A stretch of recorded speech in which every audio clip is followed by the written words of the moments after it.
So, Chinese video streaming platform iQIYI just signed over 100 actors into an AI database for the production of AI-generated content. That's China moving fast. However, the backlash tells you everything that you need to know about where the Chinese consumer is heading today. So let's look at what happened. The pitch was simple. In a market like China that moves very quickly and has adopted AI production of most things very, very quickly, the idea here was let's regulate that AI generated content, let's speed up production, and let's protect the likenesses of the actors. However, within days, top actors were very publicly and vocally opting out of this. And many online netizens in China were saying, no, thanks. And this is one of the most digitally sophisticated and receptive audiences in the world. So for 2 years or more, the playbook was more AI, faster and cheaper, but we may well be hitting AI fatigue in China already.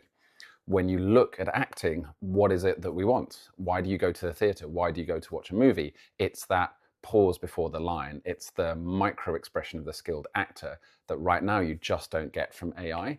And we may be hitting fatigue because people want things that are human. In China, it's the same status shift that we're seeing in wellness, in fitness, in luxury and consumer goods, in that the technology is pretty much infinite and vast and very, very fast.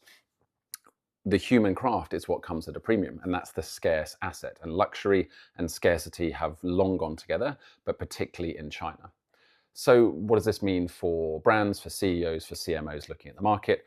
One, that race to measure content in cost per minute and the live streaming that you can do for the online platforms. There is some value there. However, if you can produce something truly human and truly unique, you're going to get much better cut through, and audiences are voting with their views and with their feet. Your next campaign should not hide the human, it should celebrate it and celebrate those imperfections. And there's many domestic Chinese brands that are doing that beautifully at the moment. If you're planning to use AI actors or synthetic talent, then you need to disclose it. Or better than that, just use humans throughout everything that you're doing and celebrate the fact that you're using that human talent.